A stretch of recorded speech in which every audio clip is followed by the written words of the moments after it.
Welcome to NDTV Network. I am Sanjay Pugalia and you are going to watch the most awaited interview after the budget. India's Finance Minister, Mrs. Nirmala Sitharaman. Ma'am, thank you for your time. You are very busy. But first thing first, this is a big record to present 7 budget continuously. But more importantly, every budget document has become more simpler, more credible and more direct and transparent. This is definitely a big achievement. If I were to understand from you, what are these lasting feelings you have about other budget to this budget? Just describe their journey first. Each budget is a challenge for its contents, but equally it is a challenge to craft the language of the budget. Even though I do it in English, and I don't know if Hindi budget has been ever presented, but we do it in English.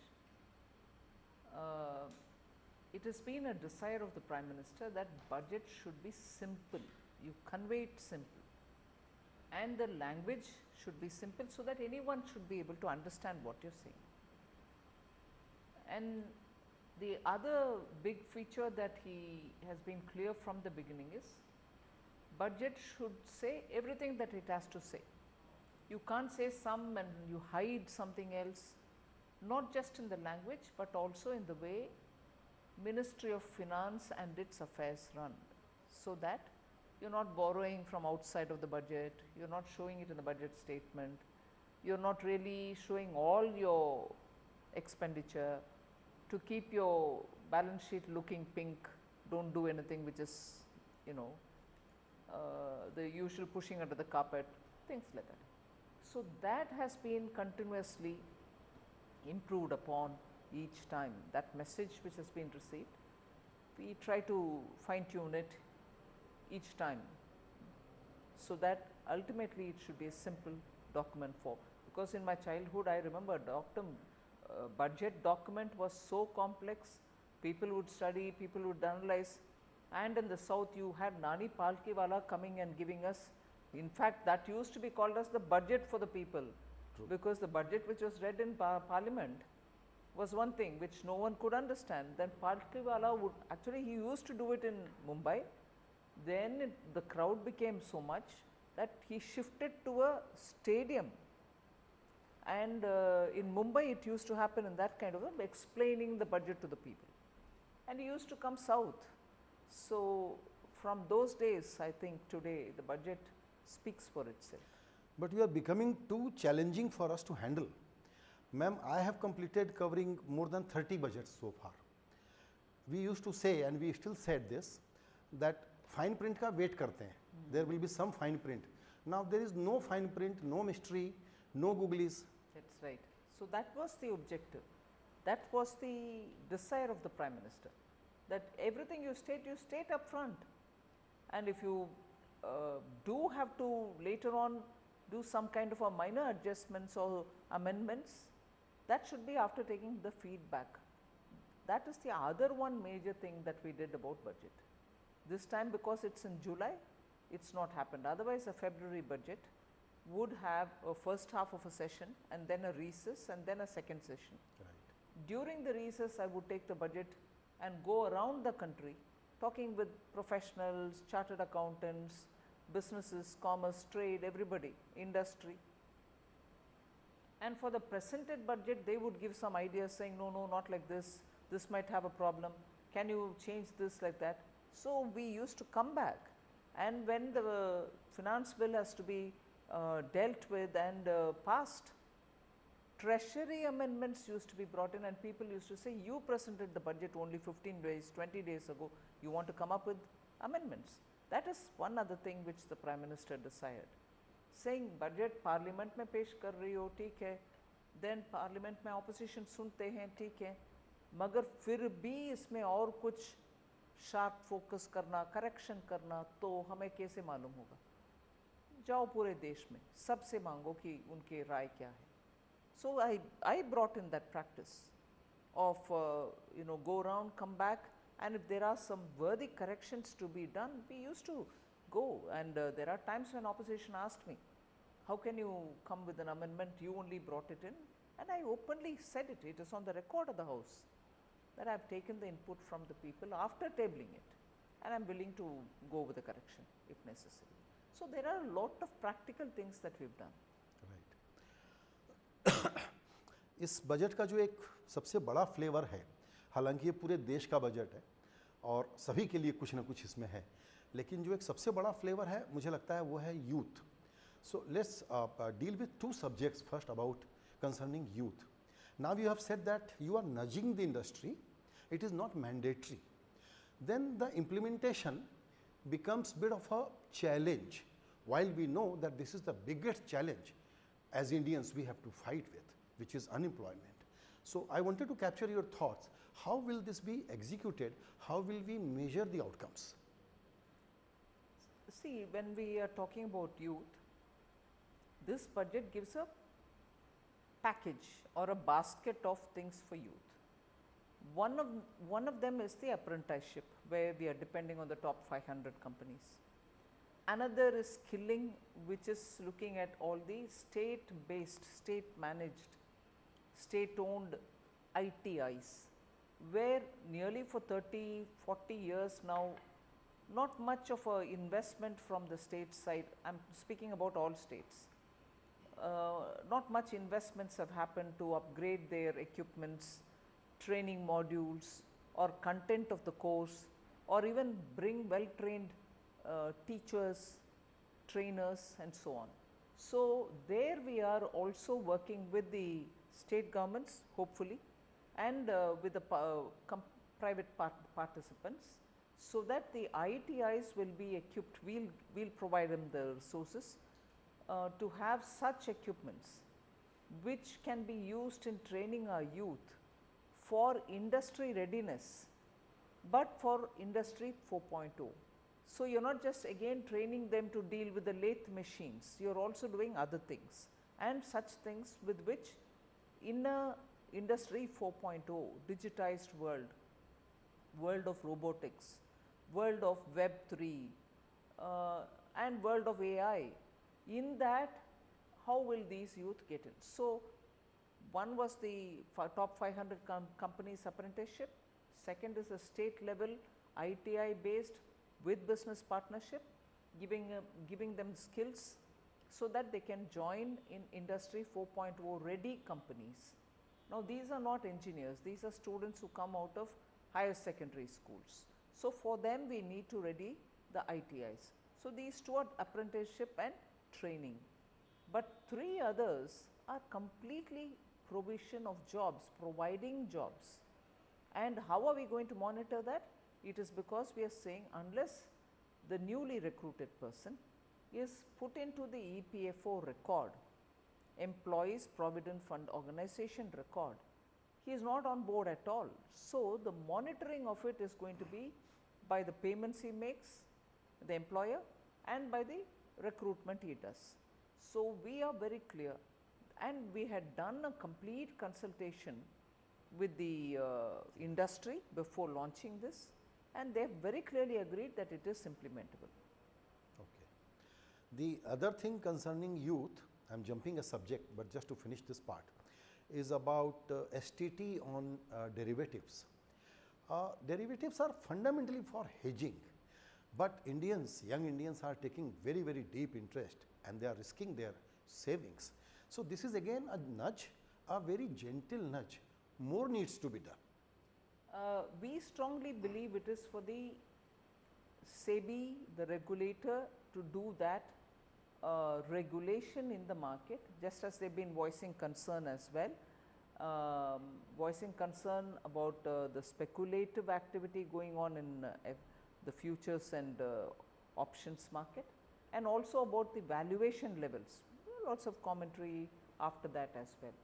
So you are right in saying it, but our intent was just to make one indication.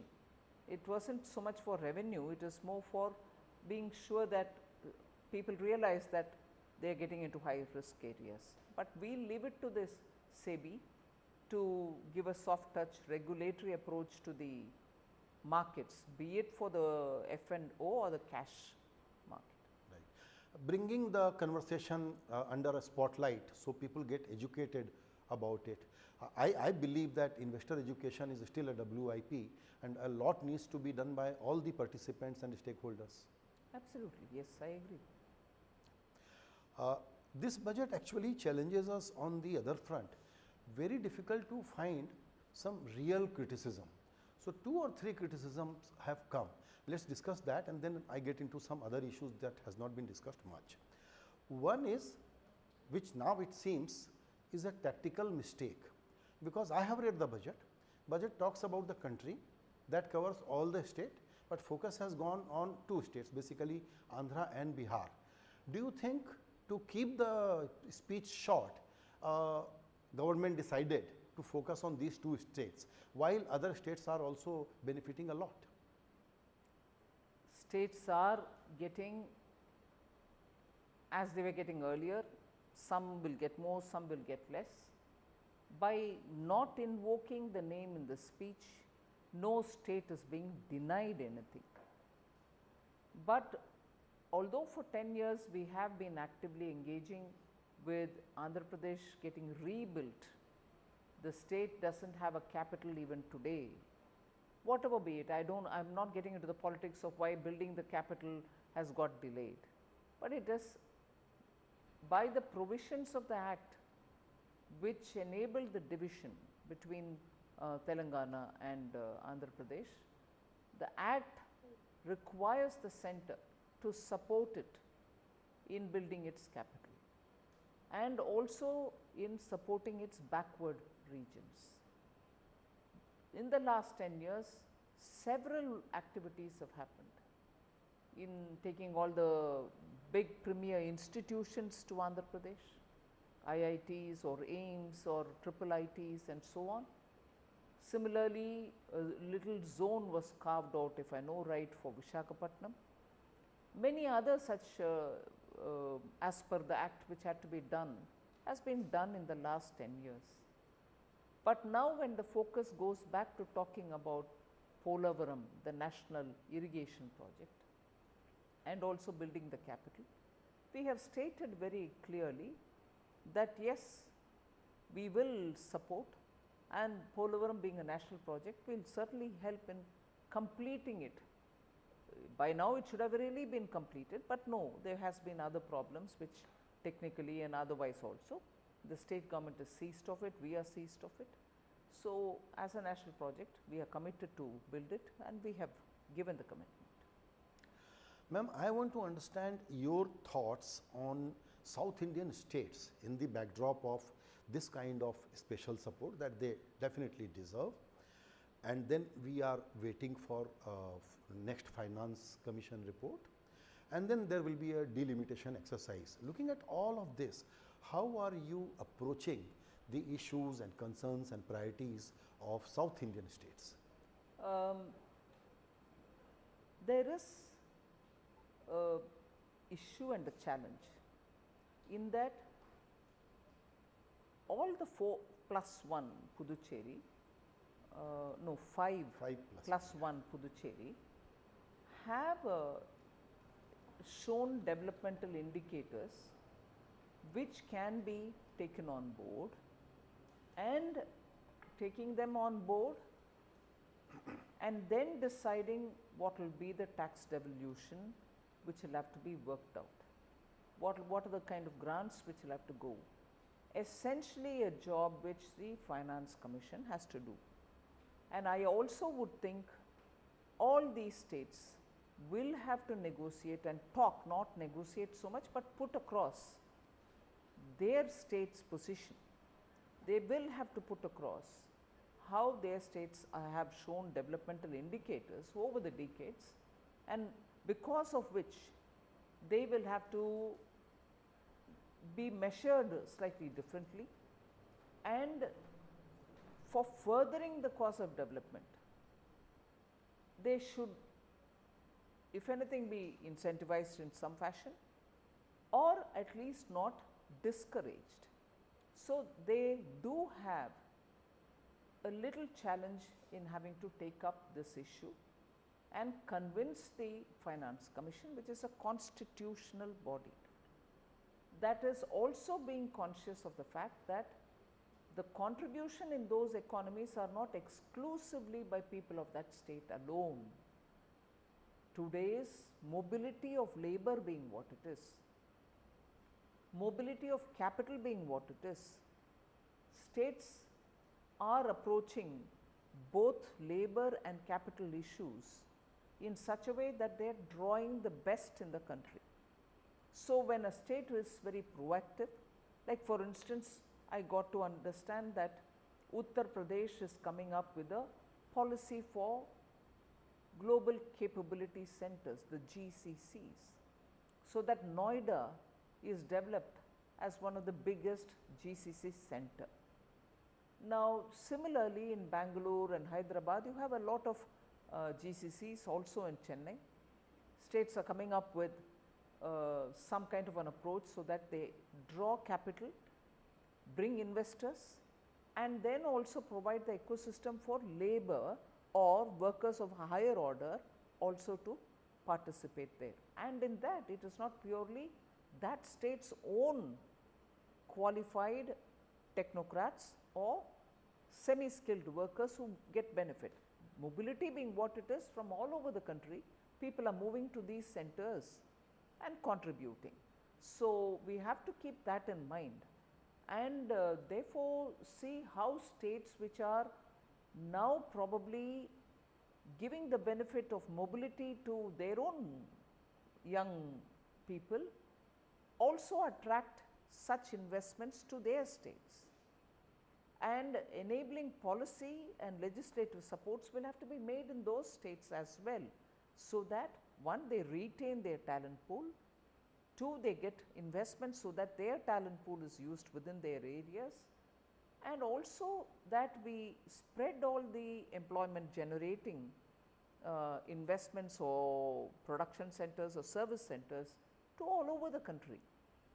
I do remember, and may not be a perfect comparison, I do remember in our socialist days, we used to have one big large integrated steel mine established in Bokaro. So, all over the country people will have to go to Bokaro for the job. They can be top notch engineers, or they can be welders or machine operators or whatever. But today, with the way in which privatization has happened, you have such, if not of that scale, but at least half the scale all over the country, such investments and production and manufacturing centers. That is how it should be for all states, rather than confine it only to some states. Nobody confines, but if your policy is not attractive enough, people are not going to come. That is the ability which many of the states which are now seeing labor mobility, taking their talent pool outside, will have to do for themselves. बहुत ही comprehensive और बड़े important observation आपने दिए हैं। तो अगर मैं इसको इस तरीके से कहूँ कि southern states must be part of the developmental journey and help other states to grow, but southern states should not have any reason to complain that we are being penalized for being prosperous or developing better. मैं उसको slightly अलग तरीके से बोलना चाह रही हूँ। South में जिस तरीके से कुछ एरियाज में अच्छा सा प्रोग्रेस हुआ है, उसके कारण उनको आज जो फाइनेंस कमीशन के फॉर्मुलेशन के कारण लगता है कि उनको जितना मिलना चाहिए उतना नहीं मिल रही है, उनके, और इस समय उनके सरकार जो भी जिस पार्टी का भी क्यों ना हो, वो फिनांस कमीशन से ऐसे इफेक्टिवली बात करना चाहिए कि हमें आगे जाने के लिए हमारे अचीवमेंट्स को भी मापदंड से मेजर करिए, और हमारे चैलेंजेस को, क्योंकि हमने इधर अचीव कर दिया, उधर जो चैलेंज रह गए उनको दरकिनारे ना करना, उसका हम मीट करने के लिए जो भी असिस्टेंस देना है वो दे दीजिए। सिमिलरली इधर सिर्फ आबादी के बेसिस में पैसा दे दो और उन स्टेट्स में बोल दो कि आपके आबादी के कारण आपको ये ग्रांट मिल रहा है, उस रास्ते से बेहतर है कि उनका डेवलपमेंटल कमियां को भी आप मापदंड करो और डेवलपमेंटल इंडिकेटर्स को मापदंड उपयोग करने के समय सिर्फ ब्रिजेस है, रोड्स है, वो सिर्फ नहीं है।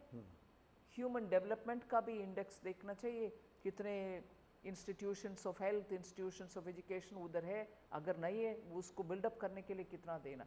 So it's a mirror image situation, जो इधर कर रही हो कमियों के कारण, उधर वो स्ट्रेंथ है उनका। करेक्ट। सो ऐसे देश को हम सबको एक लेवल पर ले आने के लिए जो भी करना है वो करना पड़ेगा। बहुत ही इंटरेस्टिंग स्पेस टू वॉच है ये, काफ़ी एक्शन होगा इसमें। बिल्कुल। बजट में एक बात और कही गई जिस पर बहुत ज़्यादा चर्चा नहीं हुई, वो है मेट्रोज़ के अलावा दूसरे शहरों के बारे में, 14 सिटीज़ को और डेवलप करने के बारे में, प्लान के बारे में बात की गई। उसमें एग्जैक्टली क्या होने जा रहा है उस पर अगर आप थोड़ा कुछ जानकारी देना चाहें तो। We are looking at using technology and also ways in which town planning has been used. Because of town planning, which has been there for the same format, I suppose, has been there for a long time, many of the indicators are not being fully effectively taken for the advantage of that town. So if you are able to better build taller and keep a lot more open spaces, better manage your natural resources, lakes or water flow, better also plan your town in such a way that natural drainage is maintained, and also look at the way in which the expansion should happen. That's why one other thing which we've given alongside this is to have perishable goods, meaning vegetables and fruits cultivated closer to these kind of agglomerations, so that their consumption demands can be met by growth very close by, rather than bring those perishables from somewhere else. So we are taking a comprehensive look. We are also proposing that, which has not been probably mentioned in the budget, but efforts will be made so that when states come about to manage their waste better, mentioned in the budget is managing the waste, particularly the liquid waste, so that once that is gathered and which is done, the purification is done, at least go fill up the neighborhood in the outskirts, water bodies which are drying up due to extreme weather situations. So we are looking at a comprehensive way in which existing cities also can look up to be a lot more livable, lot more futuristic, without having to, you know, constantly go on expanding. Those cities itself can be better re-energized. Right. एक जो बहुत ही बड़ा achievement मुझे लगता है madam, वो है fiscal discipline का, फिस्कल प्रूडेंस का। इस पर आपने काफ़ी ऑब्जर्वेशन दिए हैं बजट में भी और अपनी दूसरी बातचीत में भी, लेकिन इसको थोड़ा हम और समझना चाहते थे, क्योंकि सभी स्टेक होल्डर इस बात को बहुत गहराई से देखेंगे कि क्या अब FRBM एक्ट में अमेंडमेंट की ज़रूरत पड़ेगी, क्योंकि इंटेंट तो क्लियर हो गया, लेकिन पॉलिसी एक्शन में कैसे ये ट्रांसलेट होगा कि हम डेट टू GDP रेशियो के मामले में इसी रास्ते पे चलने वाले हैं। इवेंचुअली फिस्कल डेफिसिट को एक लेवल तक लेके जाने में एक नंबर का आवश्यकता होता ही है, मगर वो ऑब्सेसिवली उसी नंबर के ओर देखते हुए टेम्पररी, हर साल टेम्पररी सॉल्यूशन उठाते हुए आप उस नंबर के ओर जाना एक तरीका हो सकता है, मगर मैक्रो इकोनॉमिक दृष्टिकोण से वो अच्छा तरीका नहीं हो सकता। इसीलिए हमने वो NK सिंह का कमिटी का रिपोर्ट से लेकर के एक healthy option for bringing the fiscal deficit closer to the number, सिर्फ नंबर को ना देखते हुए रास्ता को भी देखो कि कैसे उसमें पहुंचोगे। अगर एक ऑब्वियस रास्ता हमारे सामने है तो वो किसी भी कंट्री को, आपके ऋण को कम करो, डेट को कम करो, मगर डेट तो आवश्यक है, you need to borrow. Particularly growing economy के लिए बोरोइंग आवश्यक भी होता है, मगर कितना बोरो करोगे, और बोरो करने के बाद वो अमाउंट कहाँ जाएगा? एसेट क्रिएशन के लिए जाएगा, या तो आपके ऑलरेडी स्टॉक ऑफ डेट जो है उसको क्लियर करने में जाएगा। अगर डेट भी कम होना है, meaning the growth in the debt कम होना है, इसके लिए बोरोइंग का मनी के द्वारा इस डेट को कम करने के लिए कोशिश करना अच्छा नहीं है, मगर बोरो करो, एसेट क्रिएट करो। So how do you look at your borrowing? इसके ऊपर विस्तार से बात हुआ, वो कमेटी का रिपोर्ट का भी अध्ययन किए, और उसके बाद ही हम इस निर्णय पे पहुंचा कि उस नंबर के ओर ही सिर्फ देखना नहीं है, ये भी रास्ता भी पकड़ो कि डेट को कम करने के लिए without affecting your growth desires and aspirations.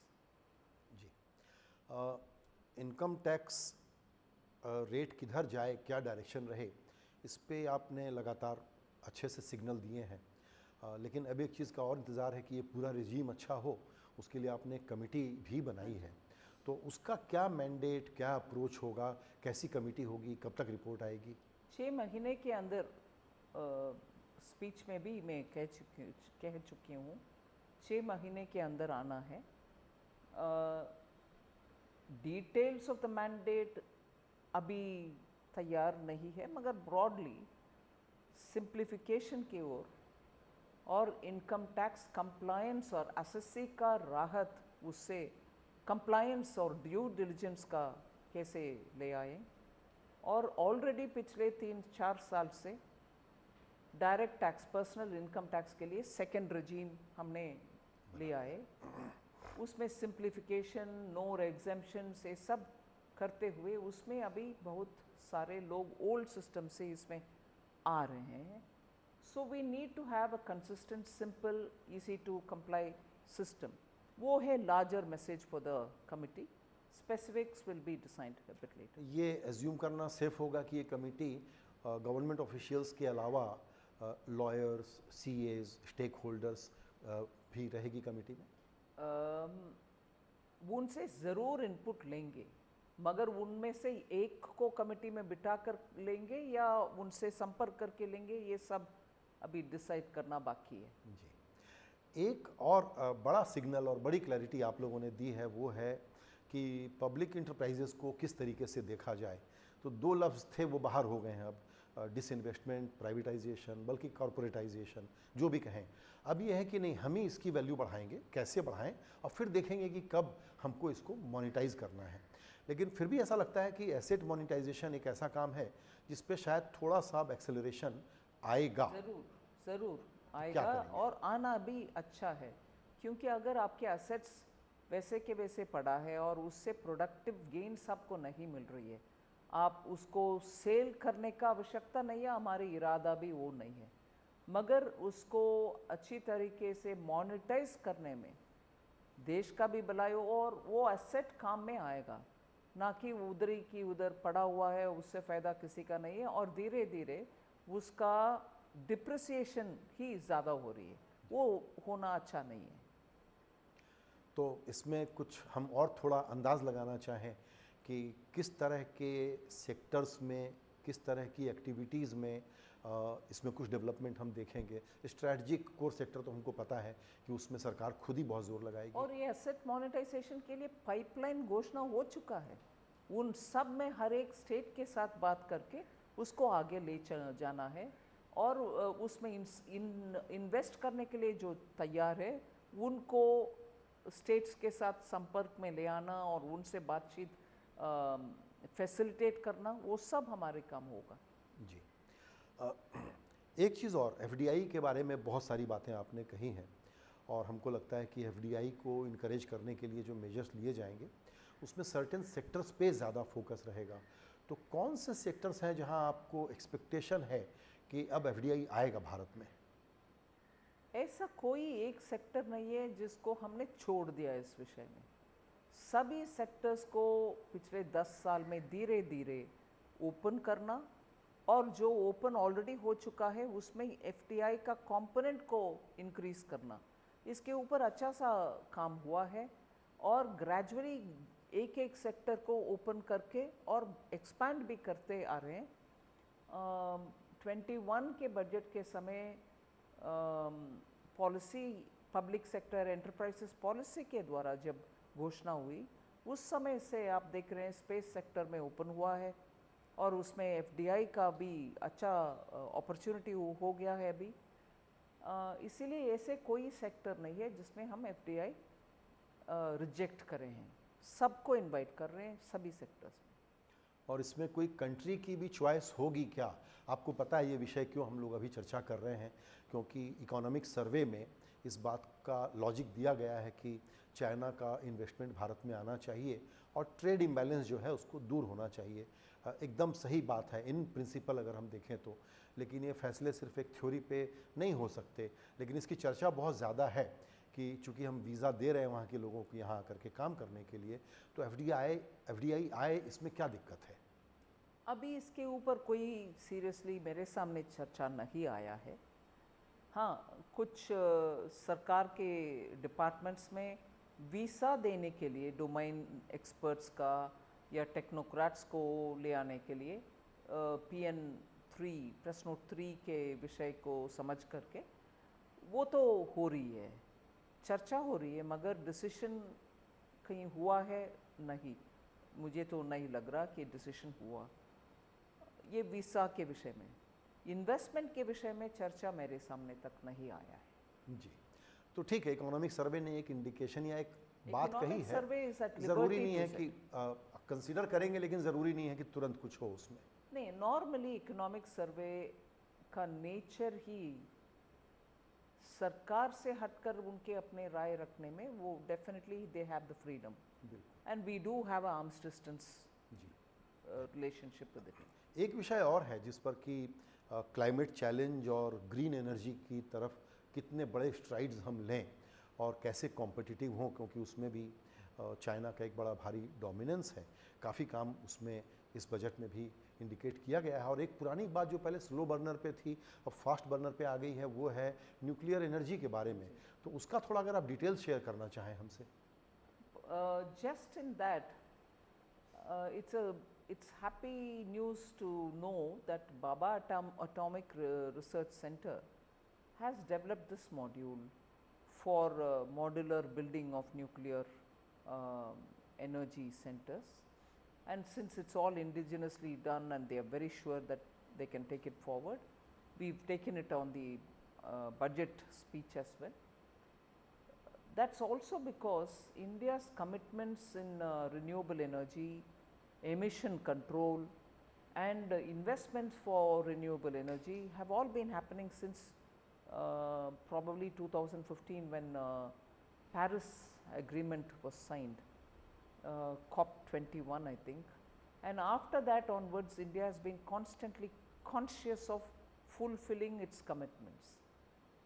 The last was in Scotland where Prime Minister went and spoke about Panchamrit. So we are fulfilling our requirements as committed in renewable energy. But for a country of India's size, renewable energy alone can't give us sufficiency in meeting all the base requirement for energy. Base requirement is something which should be without doubt, without speculation, keep flowing, and in that renewable energy has a little shortcoming because it won't be available in the night, or till such a time we find storage methodologies for it and so on. So in that sense nuclear comes of great use, because also now thermal is being discouraged in a very big way. एक और बड़ी interesting story develop हो रही है, वो है critical minerals के बारे में, जिसमें इंडिया काफ़ी समय से काम कर रहा था, लेकिन आज तो आपने अनाउंस भी कर दिया बजट में कि उसमें काफ़ी सहूलियत आप देने वाले हैं। थोड़ा उसको अगर आप इलेबोरेट करें हमारे लिए। Wherever the reserves have been found, like today I was happy to know that lithium deposits have been found somewhere in some parts of Karnataka. I don't know how far it is verified. I saw it and subject to verification. So wherever these minerals are, already some parts of Kerala and other states have got some rare earths. So for encouraging the exploration and also extraction of these rare earths, we will be very clearly coming out with a detailed framework with which the country can benefit, because it is the critical minerals which are going to be for future of India very important. We have to have our own supply of it. अब चर्चा के आखिरी हिस्से में एक दो बातें और मैं आपसे पूछना चाहूँगा मैडम, और वो है इनकम टैक्स और मिडिल क्लास के बारे में। एक जनरल रिफ्रेन, ये फीडबैक अब आपके पास भी आ रहे होंगे कि मिडिल क्लास को थोड़ी सी ज़्यादा उम्मीद थी कि टैक्स में और ज़्यादा छूट मिलेगी। मेरा मानना है कि सरकार ने प्रैग्मेटिक तरीके से इस पर मूव किया है, लेकिन उनकी एक्सपेक्टेशन अभी भी है कि उनको थोड़ी और राहत मिले। और उसमें एक जो सबसे ज़्यादा हाईलाइट हो गया है इशू, वो है ये रियल एस्टेट में इंडेक्सेशन वाला। एलटीसीजी प्रिंसिपली बिल्कुल सही है कि कोई एक एसेट क्लास कम टैक्स क्यों दे, इसको एट पार लाना चाहिए, लेकिन एक जर्नी है, उसमें इंडेक्सेशन पर कोई रीथिंक? मैं कोई कुछ कमेंट कर नहीं सकती हूँ उसमें, क्योंकि बजट और फिनांस बिल पार्लियामेंट में टेबल हो चुका है, पार्लियामेंट चालू है, सेशन चल रही है। मैं कोई बाहर मीडिया के द्वारा कुछ कहूँ तो पार्लियामेंट्री प्रिविलेज को मैं क्रॉस कर रही हूँ, इसीलिए वो पार्लियामेंट का जब तक असेट है और उधर प्रॉपर्टी है, और मैं जाकर कोई भी बोलूँ तो पार्लियामेंट में बोलना चाहिए, ना कि बाहर। जी, ये बात तो बिल्कुल ठीक है। एक चीज़ और कि सरकार ने इस बार का बजट बहुत अच्छा बनाया है, और सबसे बड़ा चैलेंज जो है एम्प्लॉयमेंट, उसको एड्रेस किया है, और लोगों को इन्फ्लेशन से कैसे बचाया जाए, इन्फ्लेशन को कैसे कंट्रोल किया जाए, उस पर काम हुआ है। लेकिन पूरी कहानी इस बात पे भी टिकी हुई है कि प्राइवेट इन्वेस्टमेंट साइकिल कब से चालू होगा। तो वो कौन से सर्कमस्टांसेस हैं जिसका प्राइवेट सेक्टर वेट कर रहा है? क्या वो सर्कमस्टांसेस अब आ गए हैं? क्या आपको आशा है कि प्राइवेट सेक्टर अब इन्वेस्टमेंट करना शुरू करेगा? नहीं, मैं मानती हूँ प्राइवेट सेक्टर 2 साल से आगे आ चुके हैं। पिछले 2 साल से इन्वेस्टमेंट्स लगातार हो रही है, और उनका इन्वेस्टमेंट शायद न्यूअर एरियाज़ में, सनराइज एरियाज़ में ज़्यादा हो रही है, और बिजनेस का प्रायोरिटी और change in the way in which industrial manufacturing का मॉड्यूल ही शायद बदल रहे हैं। कंपनी सभी डिजिटाइजेशन और आर्टिफिशियल इंटेलिजेंस को उपयोग करने के लिए, रोबोटिक्स को उपयोग करने के लिए बड़ा स्तर पर जो कंपनियां हैं वो उसमें बहुत चर्निंग हो रही है। फिर भी इन्वेस्टमेंट चालू हो गया है, और एक्सपेंशन ऑफ कैपेसिटी भी हो रही है। इसलिए मैं मानती हूँ अब से शुरू होगा क्या, नहीं, शुरू हो गया है, और अभी तेज़ी से आगे आएंगे, ये मेरा उम्मीद है। जी, तो आपने जितने भी मेजर्स लिए हैं उनमें सबसे ज़्यादा कॉन्फिडेंस वो कौन सी बातें देती हैं कि कंजम्पशन को इससे बूस्ट मिलेगा? इतना काम आपने कर लिया है। मैं ऑनेस्टली बिलीव करती हूँ प्रधानमंत्री जी का ये emphasis on capital expenditure, public funding of capital asset building, चाहे उसको कैपेक्स बोलिए, पिछले 4 साल में लगातार उसका पक्का स्ट्रॉन्ग बिग अमाउंट पहले से बोलना, और उसका इम्प्लीमेंटेशन में उस पैसा को सही उपयोग करने में इतना गौर से उसके पीछे पड़ना और मैनेज करना, एग्जीक्यूशन तक फॉलो करना, इसमें से डेफिनेटली रूरल इकोनॉमी में असर पड़ा है, और consumption is derived from that, और वो एम्फेसिस अभी भी कमी नहीं हुआ। वोट ऑन अकाउंट के दिन हम जब 11 लाख करोड़ का अनाउंसमेंट किया, उसको आगे लेके जा रहे हैं अभी। इसीलिए capital expenditure is the one big assured way in which consumption can increase, and it has increased. That's why we are growing at this number.